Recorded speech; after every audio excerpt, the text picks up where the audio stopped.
Questions on understanding on security policies and mechanisms.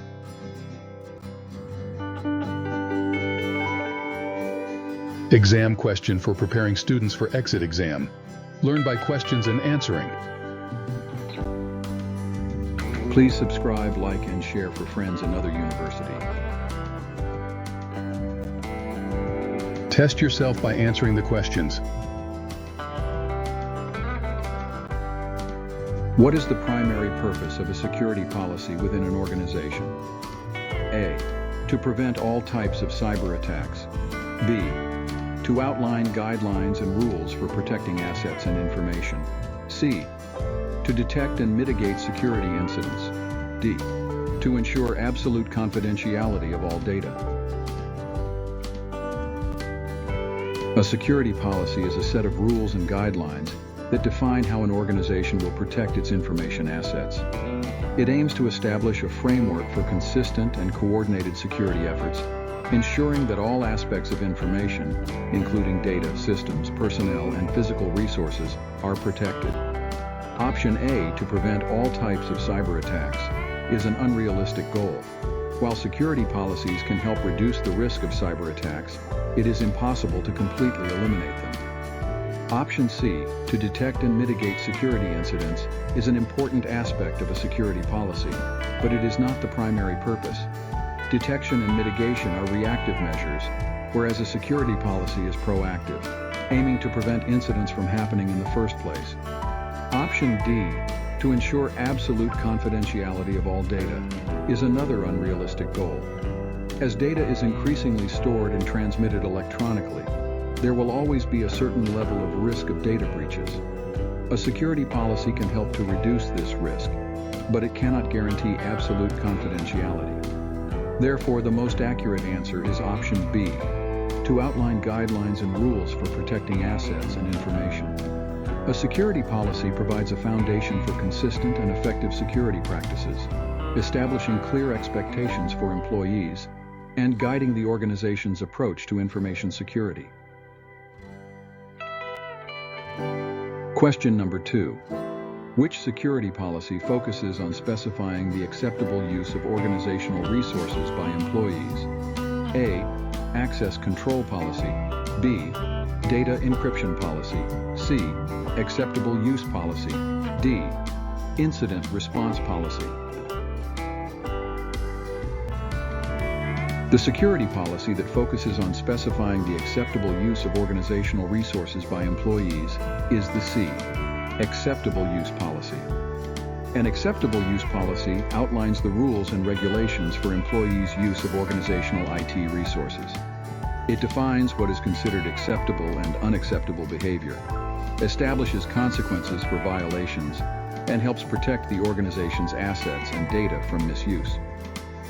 Access control policy, A, deals with granting authorized access to resources, while data encryption policy, B, specifies the requirements and procedures for encrypting sensitive data.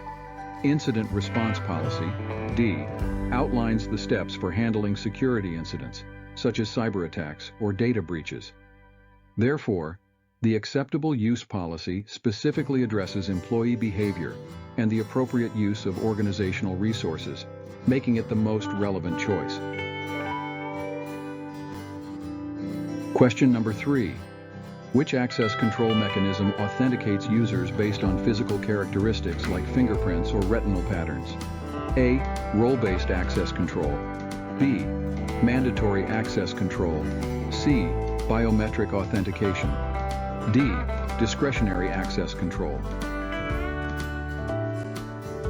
The access control mechanism that authenticates users based on physical characteristics like fingerprints or retinal patterns is C. Biometric authentication. Biometric authentication utilizes unique physical or behavioral traits to verify a user's identity. It eliminates the need for passwords or tokens, which can be easily lost or compromised, and offers a more secure method of access control.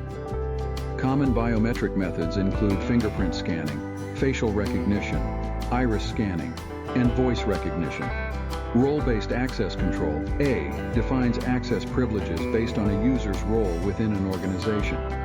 Mandatory access control, B, regulates access based on the sensitivity of data and the user's clearance level.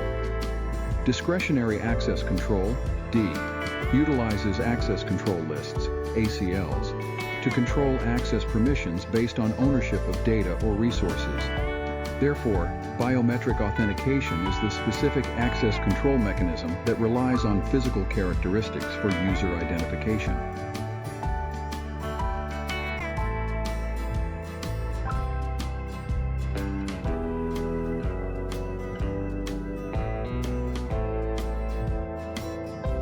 Question number 4. How does an incident response policy contribute to an organization's security posture? A, by defining protocols for responding to security incidents. An incident response policy contributes to an organization's security posture by A, defining protocols for responding to security incidents. A comprehensive incident response policy outlines the steps and procedures to follow when a security incident occurs. It establishes a structured approach to containment, eradication, and recovery, ensuring that the organization can promptly address breaches, minimize damage, and restore operations. While access restrictions, firewall rules, and data encryption are all important aspects of cybersecurity, they don't directly address the handling of security incidents. An incident response policy focuses specifically on the organization's response mechanisms when security incidents arise.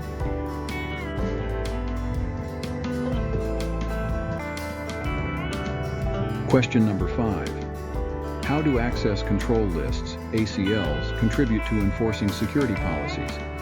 A, by monitoring and recording system activities for analysis. B, by encrypting data transmissions to ensure confidentiality. C, by defining permissions and restrictions on resource access. D, by establishing protocols for incident response.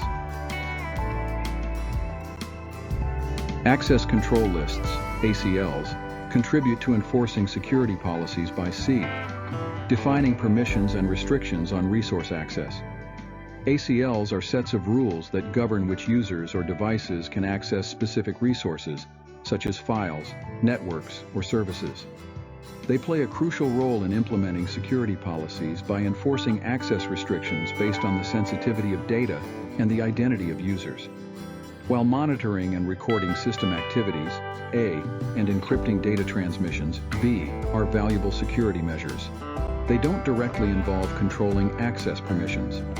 Incident response protocols, D, focus on handling security incidents, while ACLs are primarily used for proactive security control.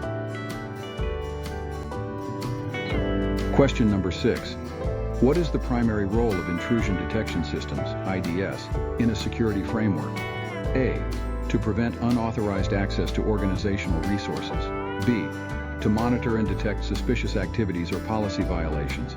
C, to encrypt data transmissions to ensure confidentiality. D, to define permissions and restrictions for resource access. The primary role of intrusion detection systems, IDS, in a security framework is B, to monitor and detect suspicious activities or policy violations. IDS serve as vigilant sentinels within a security infrastructure, continuously analyzing network traffic, system logs, and user behavior to identify potential threats or breaches. They act as early warning systems, alerting security teams to potential intrusions or attacks so that prompt action can be taken to mitigate risks and prevent further damage. Here's a breakdown of why the other options are not the primary role of IDS. A, to prevent unauthorized access to organizational resources.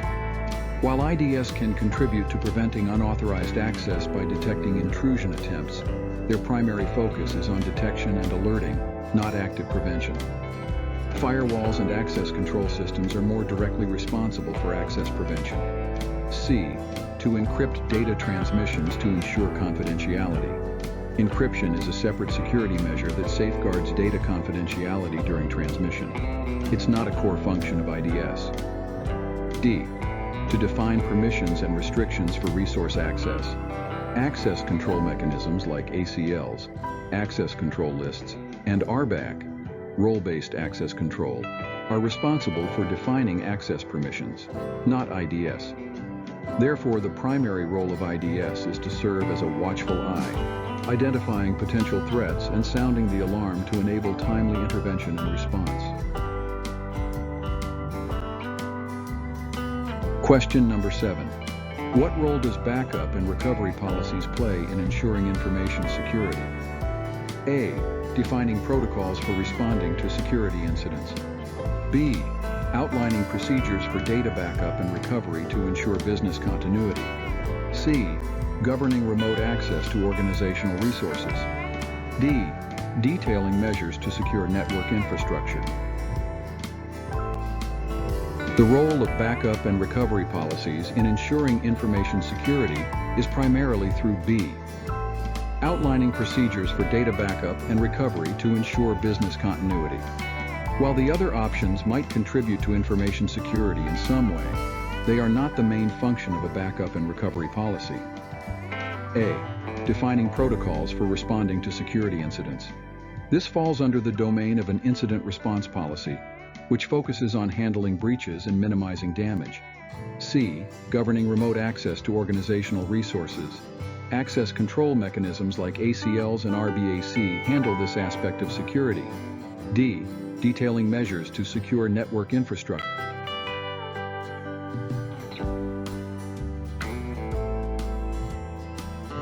Question number 8. How do security policies contribute to risk management within an organization? A.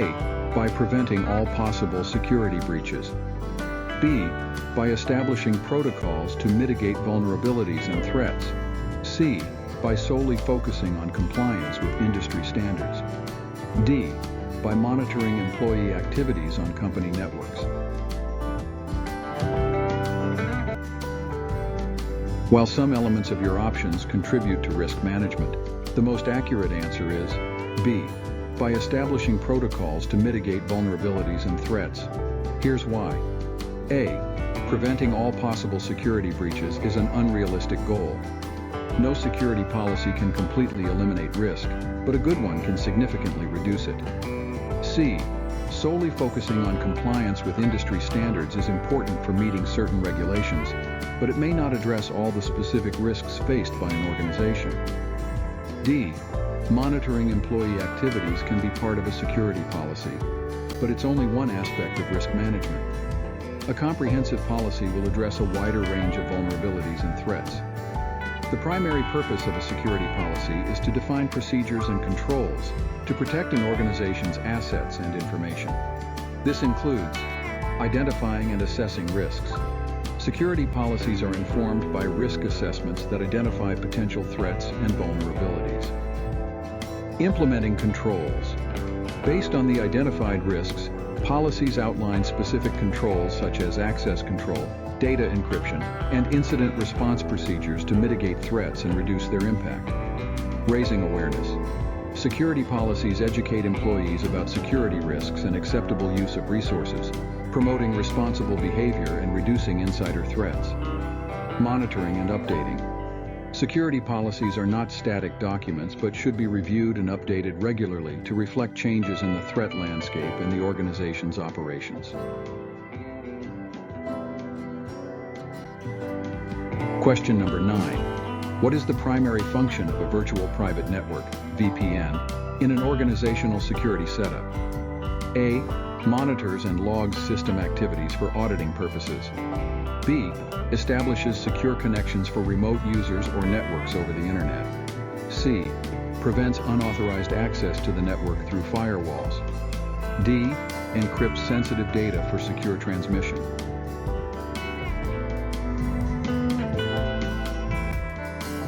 The primary function of a virtual private network, VPN, in an organizational security setup is B.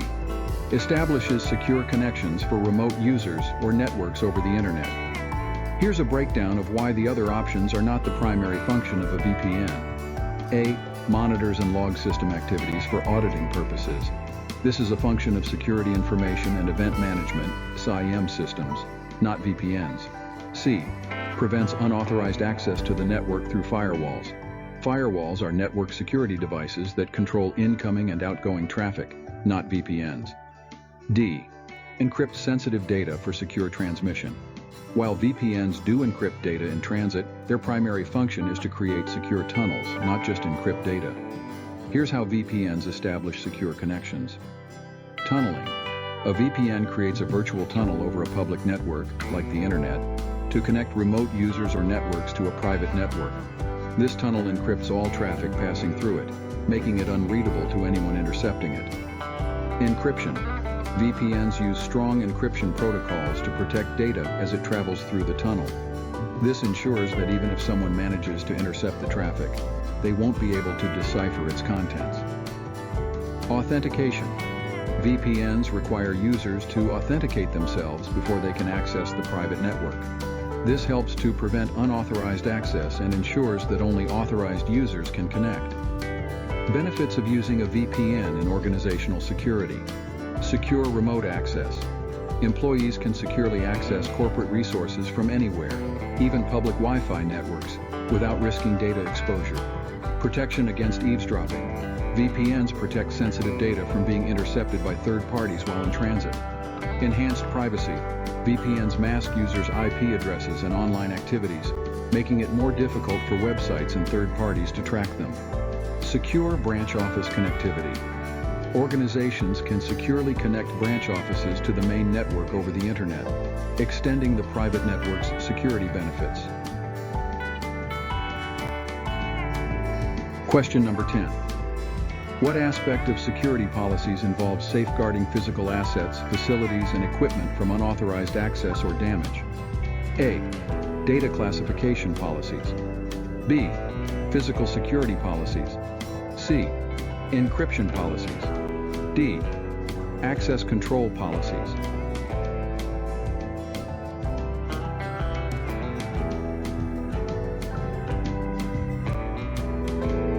The correct answer is B.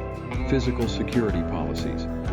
Physical security policies are designed to protect an organization's tangible assets, such as buildings, equipment, and data storage devices, from physical threats such as theft, vandalism, unauthorized access, and natural disasters. They establish guidelines and procedures to control access to physical spaces, protect sensitive assets, and deter potential intruders. Here are some key elements of physical security policies. Access control, limiting access to sensitive areas through the use of locks, security badges, and electronic access control systems. See the image card lock. Surveillance, using CCTV cameras, intrusion detection systems, and security guards to monitor activity and detect unauthorized access attempts. See the CCTV camera on screen. Perimeter security, protecting the boundaries of a facility with fences, gates, and security lighting. See the image of fence data security, protecting sensitive data stored on physical devices through secure storage practices and destruction procedures. Environmental controls, protecting equipment from damage caused by fire, water, or extreme temperatures through fire suppression systems, water detection systems, and climate control. Incident response, establishing procedures for responding to physical security incidents, such as break-ins, theft, or natural disasters. Physical security policies are essential for organizations of all sizes and industries to protect their assets and ensure business continuity. By implementing effective physical security measures, organizations can reduce the risk of costly disruptions, data breaches, and other security incidents. Question number 11. What do multi-factor authentication (MFA) systems require users to provide for secure access to systems or data? A. Only a password for authentication. B. Multiple forms of identification, for example, password, SMS code, fingerprint. C. Only a physical security token. D. Biometric authentication information. The correct answer is B. Multiple forms of identification, for example, password, SMS code, fingerprint. Multi-factor authentication, MFA, is a security measure that requires users to provide two or more different types of evidence to verify their identity before granting access to a system or data. This significantly enhances security compared to traditional single-factor authentication, SFA, which relies only on a password. Here's how MFA works. User initiates login. The user enters their username and primary password. System prompts for additional factor. The system then prompts the user to provide a second factor, which could be one of the following.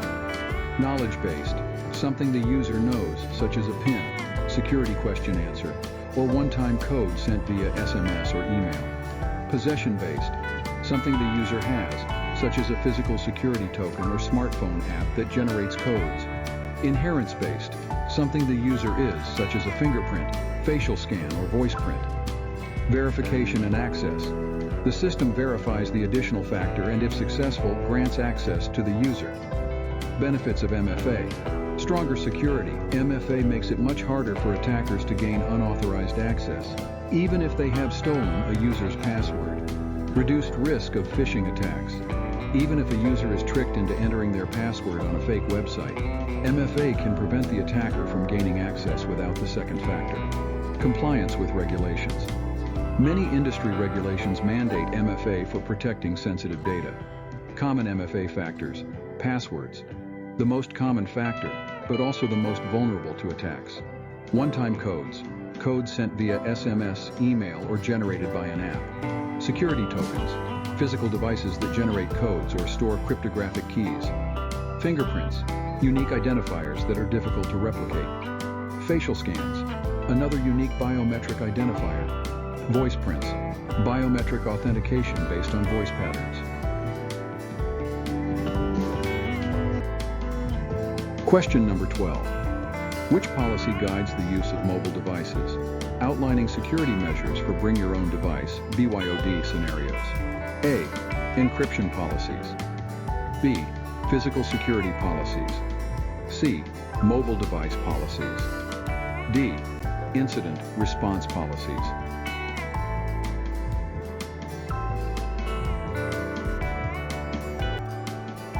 The correct answer is C. Mobile device policies. While the other options might play a role in BYOD scenarios, they do not specifically guide the use of mobile devices for accessing organizational resources. Encryption policies focus on encrypting data at rest and in transit, not the overall usage of mobile devices. Physical security policies protect physical assets like buildings and equipment, not mobile devices themselves. Incident response policies outline procedures for responding to security incidents, not general device usage guidelines. Mobile device policies, on the other hand, specifically address the usage of mobile devices, including company-owned and personal devices used for BYOD programs.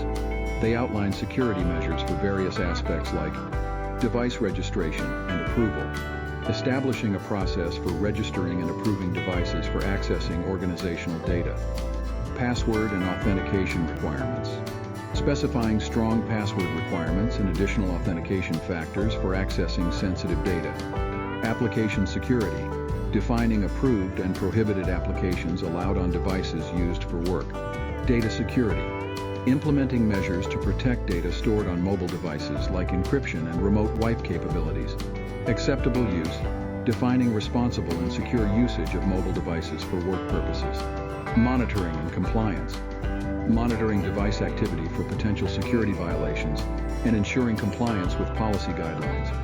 Therefore, mobile device policies play a crucial role in securing the use of mobile devices, especially in BYOD scenarios where personal devices are used for accessing organizational resources. Question number 13. What does a software development security policy primarily focus on within an organization? A. Managing compliance with legal regulations. B. Procedures for incident response management. C. Security practices for software development processes, ensuring secure coding and testing. D. Encrypting sensitive data to prevent breaches. The most accurate answer for the primary focus of a software development security policy, SDSP, is C. Security practices for software development processes, ensuring secure coding and testing. Here's why. A. Managing compliance with legal regulations. While SDSPs may consider relevant regulations, ensuring secure coding and testing practices is their core objective. Compliance focuses on meeting external requirements, whereas a SDSP focuses on proactively building security into the software development lifecycle. B. Procedures for incident response management. Incident response policies deal with handling security breaches after they occur. SDSPs aim to prevent vulnerabilities and breaches through secure coding and testing practices. D. Encrypting sensitive data to prevent breaches. Data encryption is an important security measure, but it's one aspect within a broader SDSP framework. Secure coding and testing practices address all stages of development, minimizing vulnerabilities that could lead to data breaches. Therefore, the primary focus of a SDSP is implementing security best practices throughout the software development lifecycle to build secure and reliable software.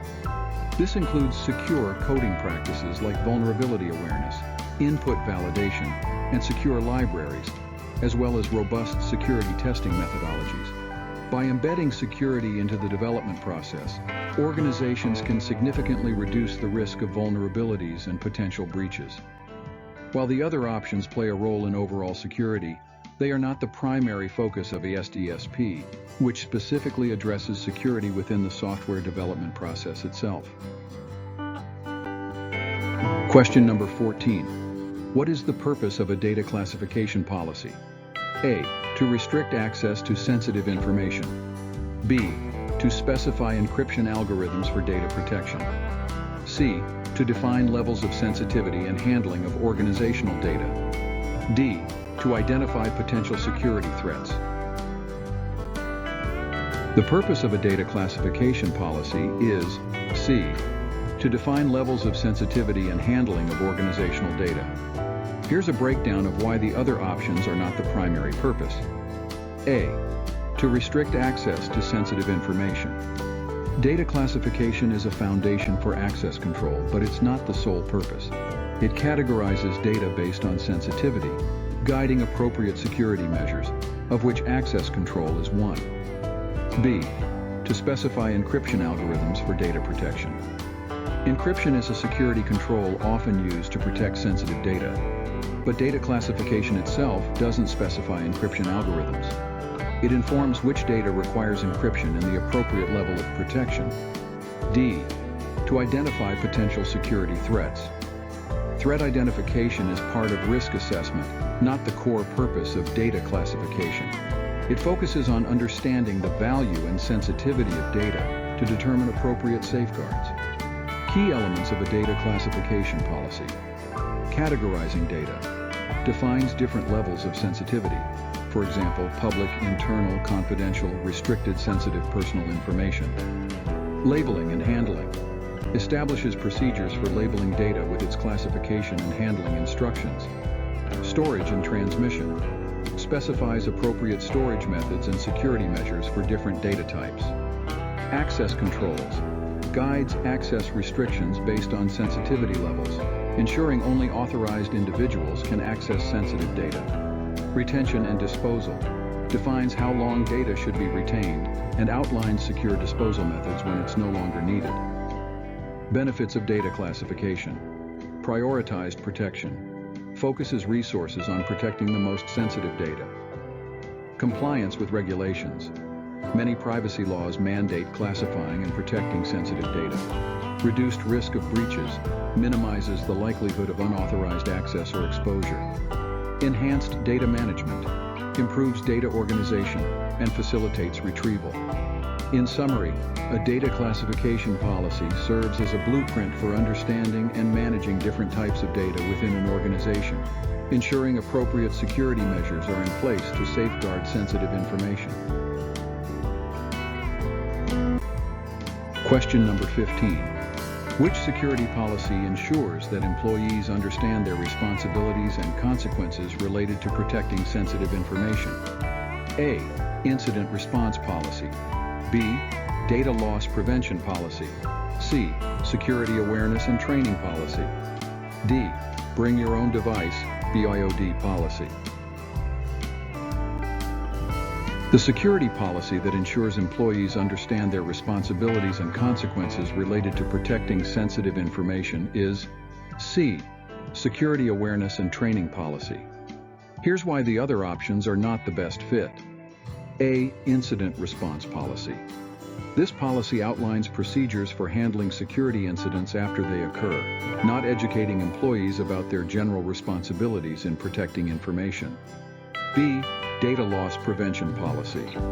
This policy focuses on technical measures to prevent data loss, not directly addressing employee awareness and responsibilities. D. Bring your own device, BYOD. Policy.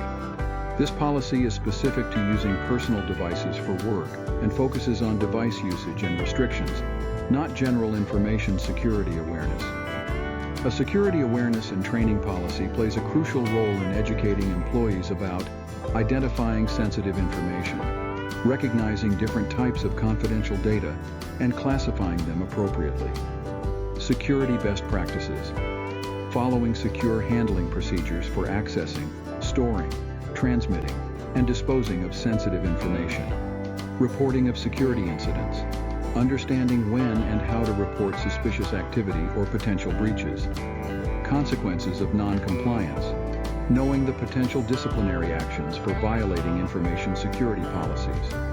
This policy creates a culture of security awareness within the organization, empowering employees to understand their role in protecting sensitive information and make responsible decisions. By investing in regular training and communication, organizations can significantly reduce the risk of human error and insider threats, enhancing overall information security.